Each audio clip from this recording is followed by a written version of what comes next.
Earphones लूँ या AirPods लूँ? क्या आप भी एक ऐसी ही कन्फ्यूजन में हैं? क्या आप भी परेशान हैं कि आपको ईयरपॉड्स लेने चाहिए या ईयरफोन लेने चाहिए? तो कुछ दिनों पहले मेरे ईयरफोन्स की तारें कट गई थी। हाँ, पता है, बहुत ही ज़्यादा दुख की बात है। लेकिन मेरी असली परेशानी उसके बाद शुरू हुई। मैं बहुत ही परेशान हुआ कि मुझे एक नए स्टाइल की तरफ जाके एक ईयरपॉड्स लेने चाहिए या फिर मुझे अपने ओल्ड स्टाइल के साथ स्टिक रहना चाहिए और एक वायर्ड ईयरफोन लेना चाहिए।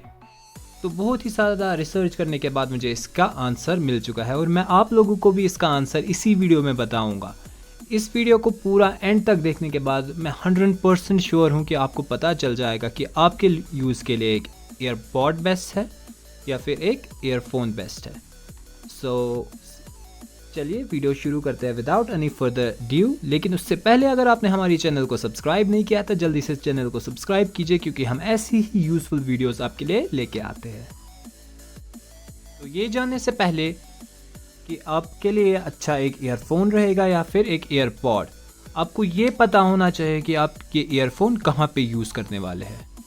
जैसे कि मैं डेली बस से कम्यूट करता हूँ, तो मेरे लिए ये ईयरफोन कैरी करना बहुत ही मुश्किल हो जाता है। मैंने दोनों ही ये रियल लाइफ में यूज़ किए हैं बस में। तो जब मैं अभी ईयरफोन यूज़ करता हूँ तो बहुत ही टैंगल हो जाते हैं, वायर्स बैग में फंस जाते हैं और ऐसी बहुत सारी प्रॉब्लम्स आ जाती है। कभी कभी तो वायर भी कट जाती है, जैसे कि मेरे पुराने ईयरफोन के साथ हुआ था।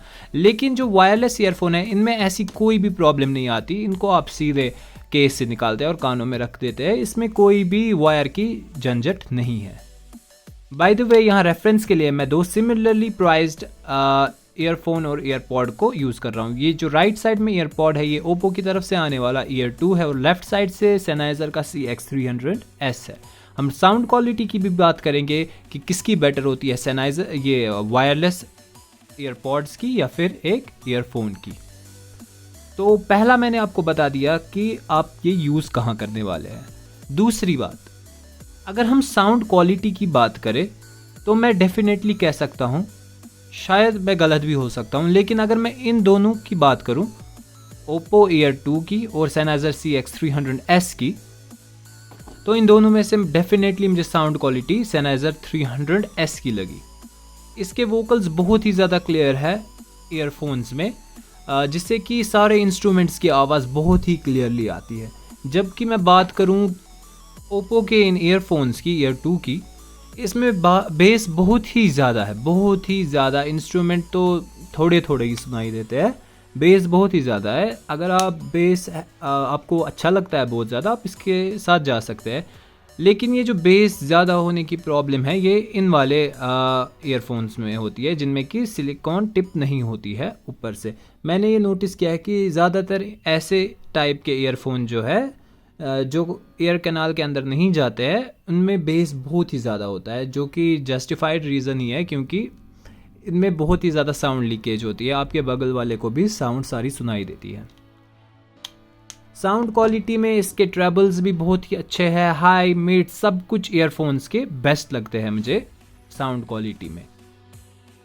अब अगर बात करें कस्टमाइजेशन की, तो यहाँ पे ईयरपॉड्स बाजी मार लेते हैं, क्योंकि यहाँ हमें कंपनी की तरफ से ही बहुत सारे कस्टमाइजेशन के ऑप्शंस देखने को मिल जाते हैं, जो कि आप अभी अपनी स्क्रीन पे देख ही सकते हैं। यहाँ पे मैं आपको कस्टमाइजेशन ऑप्शंस दिखा रहा हूँ इसी ईयरफोन के। बाकी ईयरफोन्स में तो बहुत ज़्यादा होते हैं, इसमें नॉइज़ कैंसिलेशन नहीं है। बाकी ईयरफोन्स में तो नॉइज़ कैंसिलेशन का भी फंक्शन मिलता है, ट्रांसपेरेंसी मोड का भी मिलता है और भी बहुत कुछ मिलते हैं। इक्वलाइजर्स भी मिलते हैं, अलग अलग ऑडियो मोड्स मिलते हैं, जैसे बेस, बूस्टेड, वोकल्स ओनली, बहुत सारे वैसे ऑप्शंस भी मिलते हैं।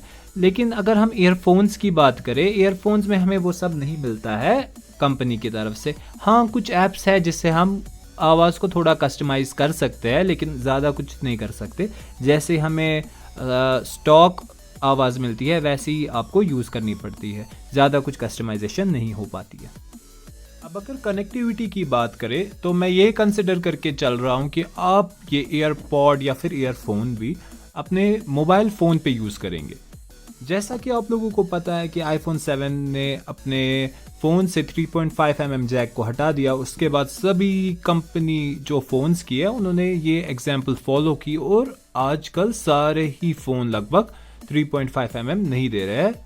बजट फ़ोन्स और कुछ मिड रेंज फ़ोन्स को छोड़ के कोई भी फ़ोन आपको 3.5 mm जैक नहीं दे रहा है।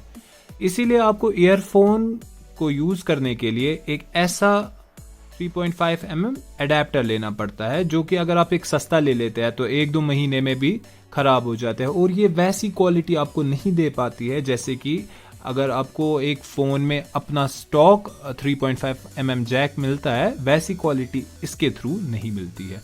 लेकिन अगर आप अपने लैपटॉप में यूज़ कर रहे हैं, लगभग सभी लैपटॉप में 3.5 mm जैक होता है, उसमें इन ईयरफोन्स की फुल पोटेंशियल बाहर आती है। जैसे कि मैं ये ईयरफोन अगर अपने फ़ोन OnePlus Nord पे यूज़ करूं तो उतनी ख़ास आवाज़ नहीं आती, लेकिन जब मैं ये मैकबुक या फिर किसी और लैपटॉप पे यूज़ करता हूँ, इसकी आवाज़ लगभग 3 गुना ज़्यादा अच्छी हो जाती है। अब अगर दूसरी तरफ बात करें ईयरपॉड्स की, यहाँ पे हमें किसी भी जैक वैक की कोई भी परेशानी नहीं है। ये डायरेक्टली आप इसको ओपन कर देते हैं और ब्लूटूथ से कनेक्ट कर देते हैं फ़ोन को। लेकिन हाँ, ब्लूटूथ में भी बहुत सारे कनेक्टिविटी ऑप्शंस देखने को मिलते हैं, जैसे ACC या फिर AAC है, मुझे अच्छे से याद नहीं है, और दूसरा वाला LDAC है, जो कि सबसे बेस्ट कनेक्टिविटी ऑप्शन माना जाता है। लेकिन अगर सिर्फ ये आपके ईयरफोन में है तो ये किसी काम के नहीं है, आपका डिवाइस भी ये फॉर्मेट सपोर्ट करने चाहिए। तो हाँ, ये भी आपको पहले देख लेना चाहिए एक ईयरपॉड लेने से पहले।